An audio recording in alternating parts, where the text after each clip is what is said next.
Émission Entretien de Vox, c'est maintenant, mesdames et messieurs, bienvenue dans ce numéro. Nous recevons comme invitée Madame Rose-Marie Ovaga. Elle est présidente, fondatrice de l'association Enfnuria, Moine Entrepreneur.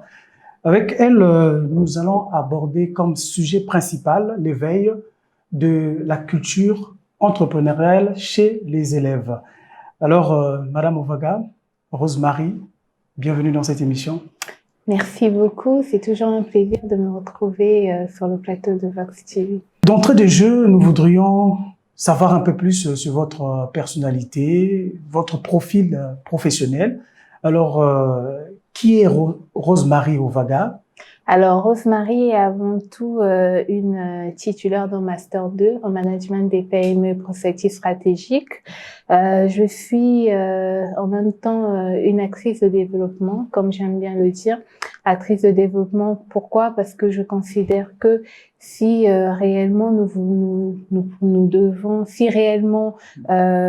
devons arriver à ce développement durable, il nous faudrait plus d'acteurs dans différents domaines. Donc, actrice de développement, je suis responsable de la communication au sein du Conseil consultatif de la femme, conseillère aux relations internationales et aux partenariats publics au sein du patronat congolais, l'UNOC, et en même temps et surtout, avant tout, présidente fondatrice de l'association Enfnuria, Moine Entrepreneur. Vous avez des casquettes impressionnantes, c'est très bien. Au début du mois de novembre, vous avez lancé le club Moine Entrepreneuriat. Alors, dites-nous, qu'est-ce qui vous a motivé de lancer ce club? Ok, la première motivation porte même sur la vision de l'association Enfnuria, donc une association que nous avons créée en 2018, qui a pour mission de contribuer à la promotion de la culture entrepreneuriale au Congo et simplement pour vision de pouvoir entreprendre, éveiller les qualités entrepreneuriales chez les enfants afin que chaque enfant congolais soit capable dès le bas âge, donc dès le primaire, d'entreprendre, de s'entreprendre et d'innover. Dans cette perspective également aussi de pouvoir contribuer à la transformation de notre éducation, arriver véritablement à cette atteinte des objectifs de développement durable, surtout le numéro 4 qui porte sur l'éducation de qualité. Donc notre association s'est donnée pour mission de pouvoir préparer cette future génération d'entrepreneurs, de leaders, d'acteurs de développement durable de notre pays et du monde.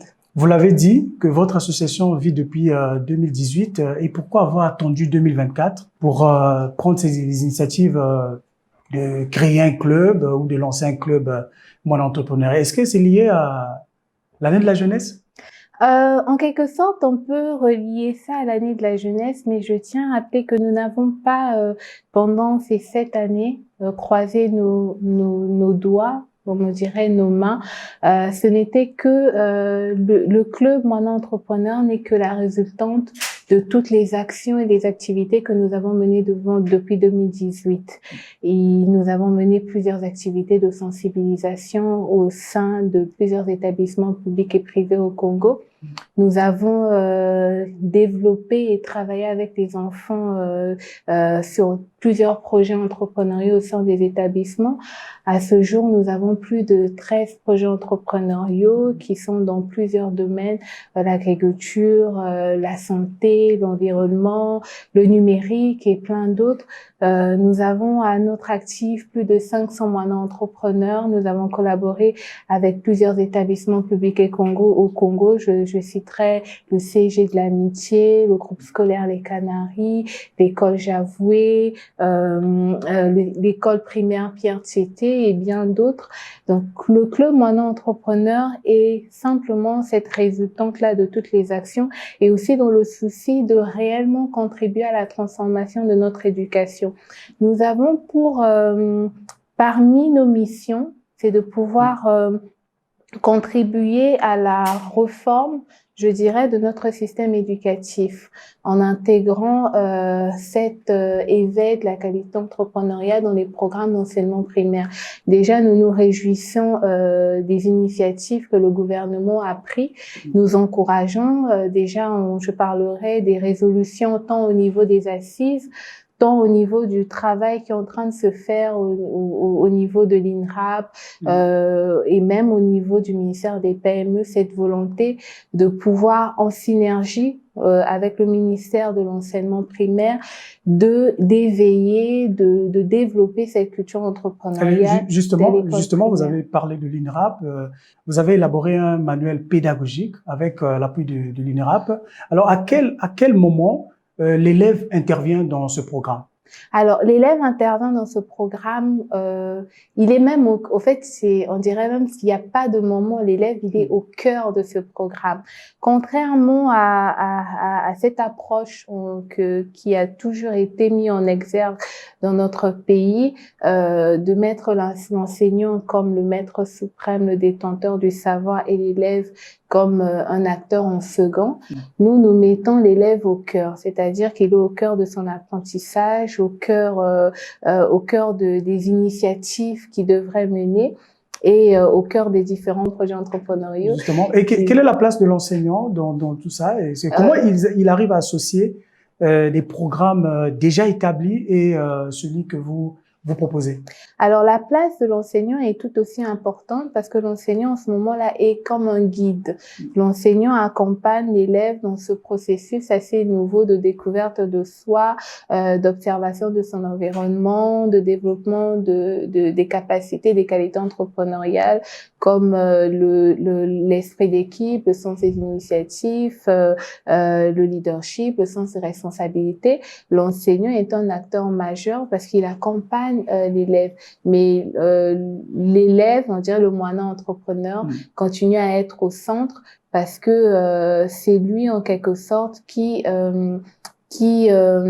influence et qui travaille sur ces différents projets qui permettent d'améliorer son environnement interne, son environnement direct et son environnement immédiat et éloigné.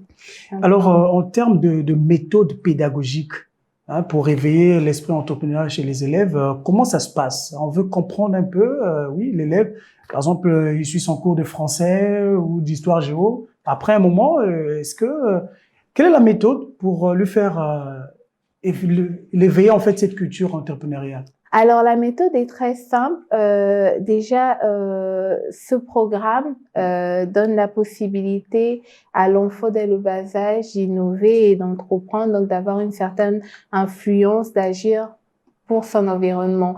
Alors, la première méthode qui est simplement la première approche, c'est déjà d'emmener l'enfant à observer son environnement, à déceler les problèmes qui rangent son environnement et de ce problème décelé naît le projet entrepreneurial qui, ensemble avec une équipe bien constituée, adaptée aux compétences et au savoir de chaque enfant, aux habilités de chaque enfant, se mettent et travaillent sur le projet entrepreneurial.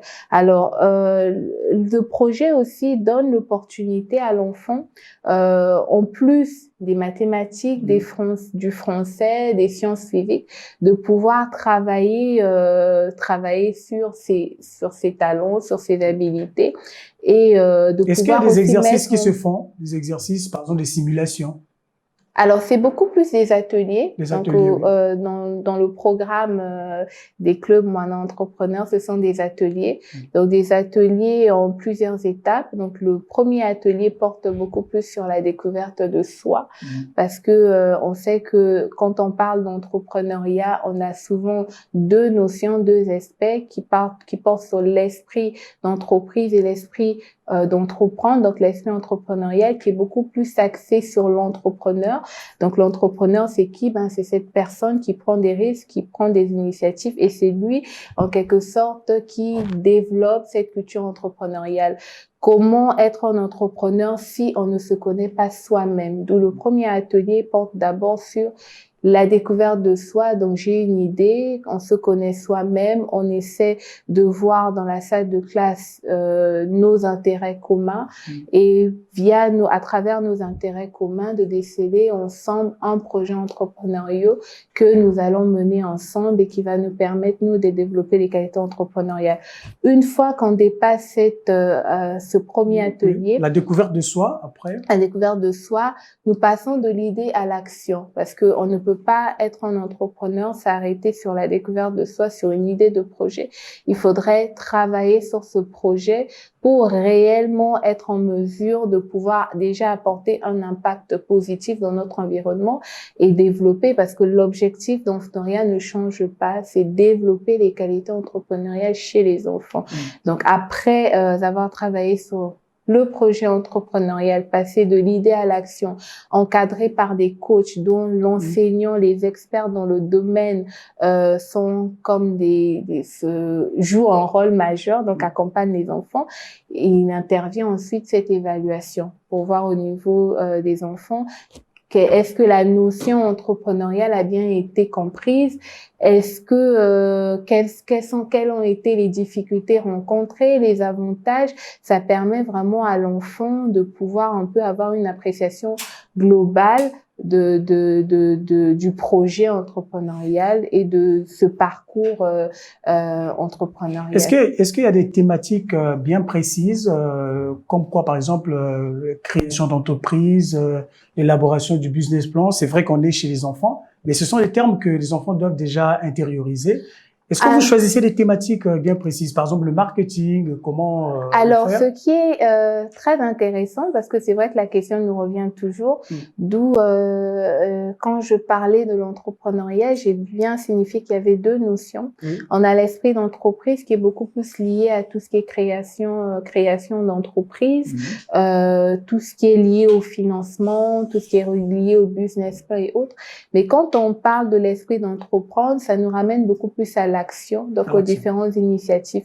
Et nous, en Fnoria, nous nous basons sur l'esprit d'entreprendre. Donc, il ne s'agit pas d'inculquer aux enfants des notions qui verront peut-être plus tard, comme le business plan, mais en même temps, en travaillant sur le projet, on essaie quand même de responsabiliser chaque enfant par rapport à ses habilités.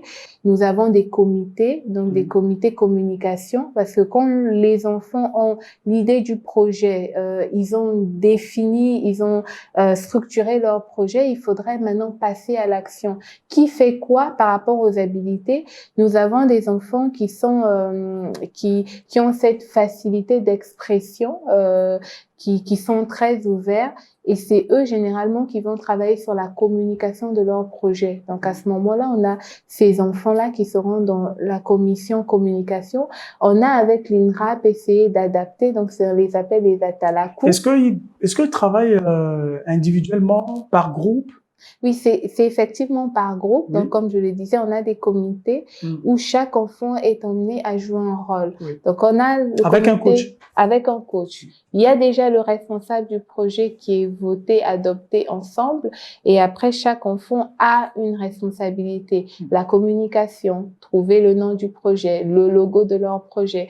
On a, par exemple, la logistique. Les enfants qui ont peut-être ce sens de responsabilité déjà très tôt, peut-être innés en diront, qui vont aider dans le cadre du projet à gérer toute la logistique de ce projet. On a le budget forcément, donc les enfants qui vont travailler sur le budget du projet. Donc cette commission budget est aussi mise en place. On a la commission production, donc tous ceux qui vont travailler à la recherche du projet, les concepts et autres. Et ensemble, ça forme ce qu'on appelle le club et ça forme les moines entrepreneurs. Alors, Madame Rosemary, est-ce que vous avez suffisamment des outils pédagogiques que les enfants peuvent utiliser pour favoriser la créativité, l'innovation? Merci beaucoup pour cette question. Effectivement, il y a quelques années, nous dirons oui, et il y a quelques années, nous dirons peut-être, nous dirons non. parce que déjà le concept est un peu adapté et vient du Canada, développé au Canada et dans d'autres pays par les écoles entrepreneuriales conscientes. Et cette année, si nous avons lancé le club, c'est parce que nous avons travaillé sur un outil pédagogique qui est le carnet Moana Entrepreneur, qui outille les enfants dans l'élaboration, la réalisation de leurs projets et qui les permet, eux, d'avoir suffisamment de matière et aussi aux enseignants de véritablement accompagner, guider les enfants dans ce processus. Maintenant, oui, mais il y a quelques années, on dirait non. Alors comment maintenant vous adaptez, puisque vous avez dit parfois vous êtes inspiré du Canada, et comment vous adaptez justement ces programmes par rapport aux réalités congolaises? Alors déjà, je tiens à rappeler que l'association Enfneuria est née de notre sujet de mémoire. Nous avons soutenu, j'étais en binôme avec la cofondatrice d'Enfneuria, Madame Shalom Luemba, sur le thème culture entrepreneuriale dans l'enseignement primaire au Congo. Donc, Enfneuria est né véritablement d'une recherche. Nous avons découvert cette belle innovation, ce beau concept au Canada. Et dans le cadre de nos recherches, de nos analyses, nous avons compris qu'il était possible de pouvoir l'adapter et contextualiser par rapport à notre environnement congolais. Et nous l'avons, nous l'avons testé en 2016 au sein d'une école à Madibou. Et en nous basant également aussi sur le programme d'enseignement ici au Congo. Parce que si l'on repart sur le programme d'enseignement au Congo, cette initiative est déjà prise en compte, mais peut-être sur sur une autre appellation. Parce que le programme d'enseignement au Congo permet la conduite des mini-projets au sein des établissements. Donc, l'alignement se fait simplement et possible. Vous collaborez avec les écoles publiques comme privées, vous l'avez dit. Et quels sont les niveaux d'études que vous privilégiez? Est-ce que vous intervenez au cycle primaire, collège, même le lycée? Alors, Enfneuria est basé à Pont-Cible, déjà les enfants de 8 à 15 ans. Donc, nous pensons que si demain nous voulons avoir des entrepreneurs plus en phase avec les besoins de notre pays, il faudrait déjà commencer à inculquer, éveiller. On insiste vraiment sur éveiller parce que c'est un éveil. Parce que à cet âge, à 8 ans, le cerveau de l'enfant est très ouvert et peut facilement est très créatif et ouvert et peut facilement peut facilement être transformé et impacté positivement. Donc nous travaillons avec les enfants de 8 à 15 ans. En tout cas, c'est notre cible. Alors, vous avez parlé des ateliers que vous organisez, vous regroupez les enfants ou bien individuellement avec des coachs. Est-ce que après ces ateliers, puisque vous avez dit il y a peut-être une phase d'évaluation, mais aussi, est-ce que vous envisagez, par exemple, ou vous pensez organiser, par exemple, des concours ou des émulations pour encourager les enfants qui ont peut-être bien bâti leur projet? C'est tout à fait ça. Le programme Club Moana Entrepreneur a pour déboucher le salon de l'entrepreneuriat et de l'innovation pour enfants.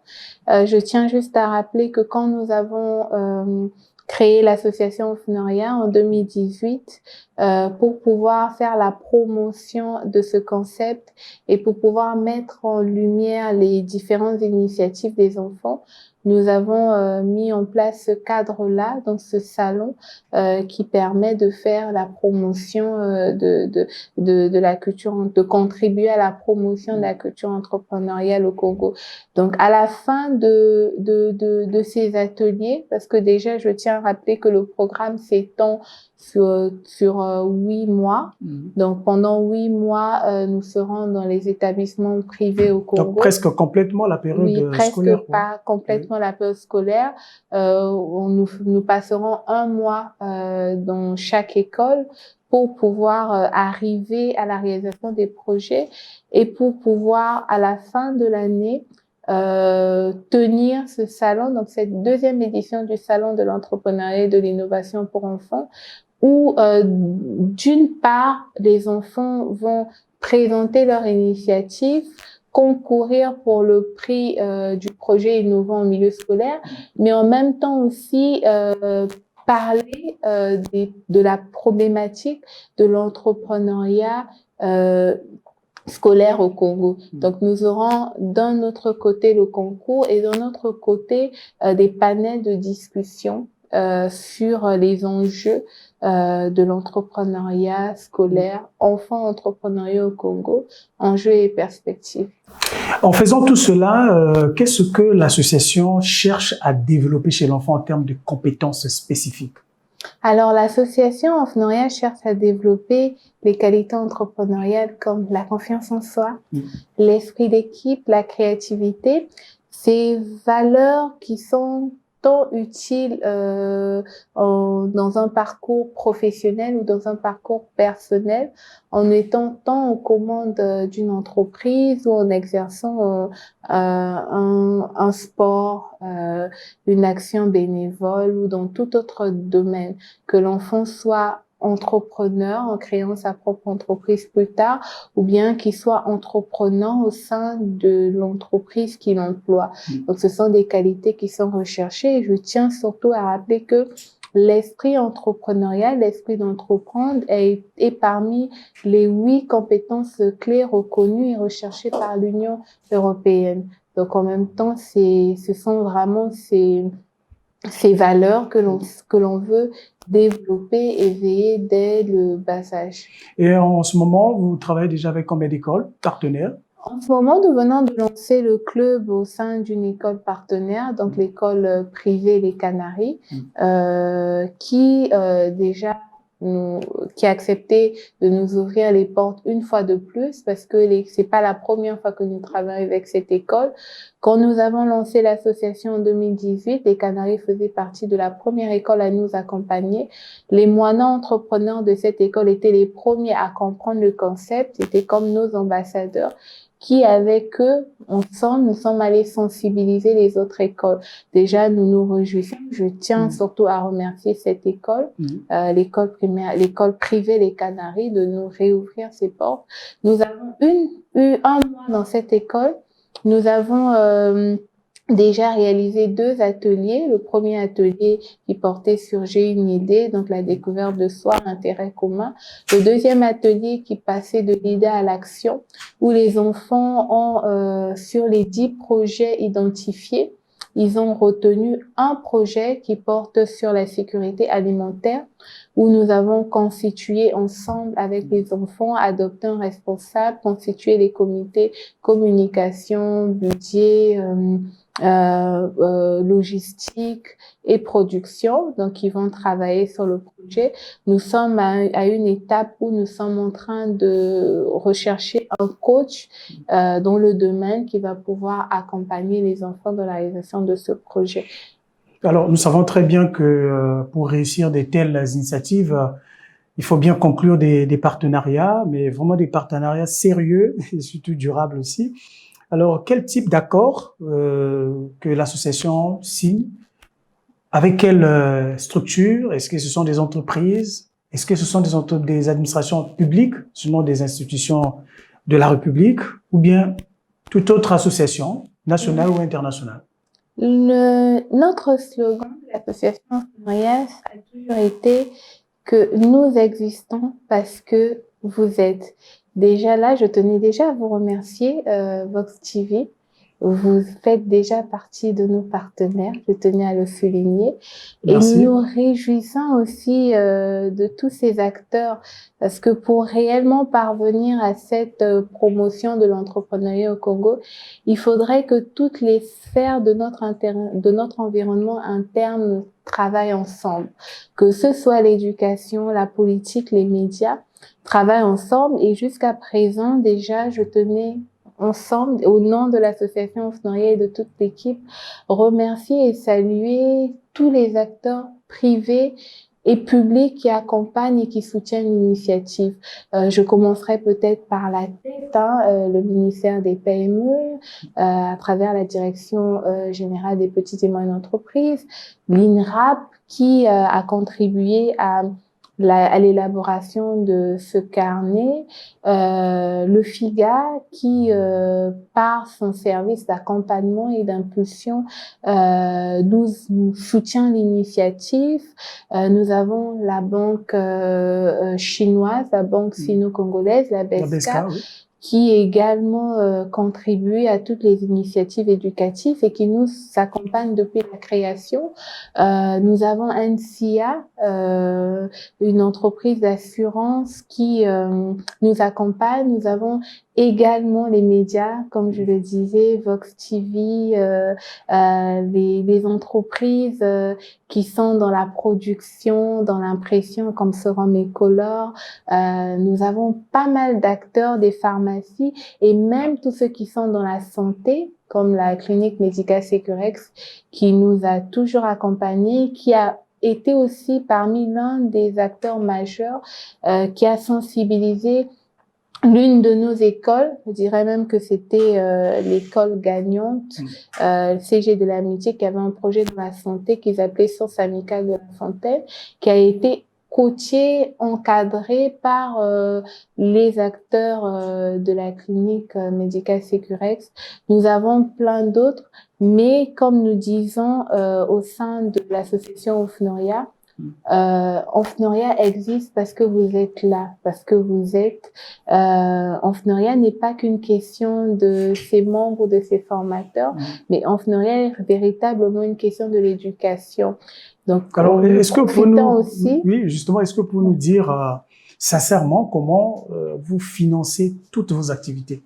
Est-ce que c'est sous fonds propres? Est-ce que c'est grâce aux subventions? Est-ce que ce sont des dons? Étant une association à but non lucratif, nous avons déjà dans nos statuts, instituent les cotisations statutaires. Avec ces cotisations, nous essayons de mener tant bien que mal nos activités. Mais en raison du caractère assez important de la mission que Ofnoria mène, nous sollicitons des acteurs tant du privé et du public pour pouvoir nous accompagner, pour financer.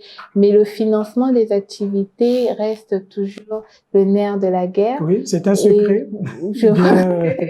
Et je profite aussi de ce plateau pour encourager en tout cas tous les acteurs, en tout cas tous ceux qui n'ont pas encore rejoint cette grande famille Ofnoria, de nous rejoindre, de soutenir cette belle action qui permet réellement de transformer notre éducation. Alors, lesquels sont membres de cette association? Est-ce que c'est des profils déjà définis ou bien c'est qui désire et puis voilà, il adhère?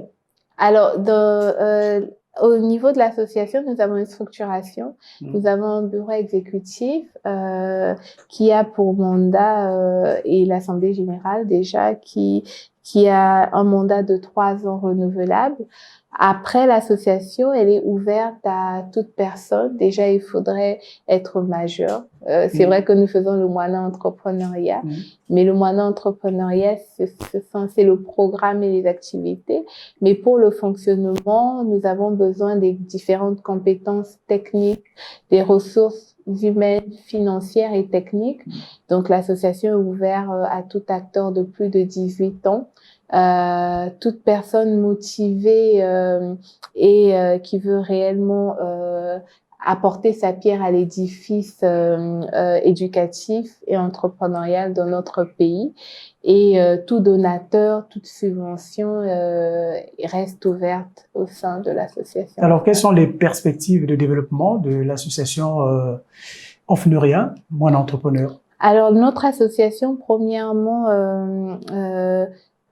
tient à s'étendre à l'intérieur de notre pays, aussi toucher les enfants dans les différentes localités du Congo, et également continuer à faire le plaidoyer pour que ce concept soit réellement inséré dans les programmes d'enseignement primaire au Congo, et que les recommandations des Assises nationales de l'éducation puissent être véritablement pris en compte, et que les résultats, les résolutions deviennent effectives. Nous avons également aussi pour mission de pouvoir, vision, de pouvoir ouvrir une école entrepreneuriale consciente.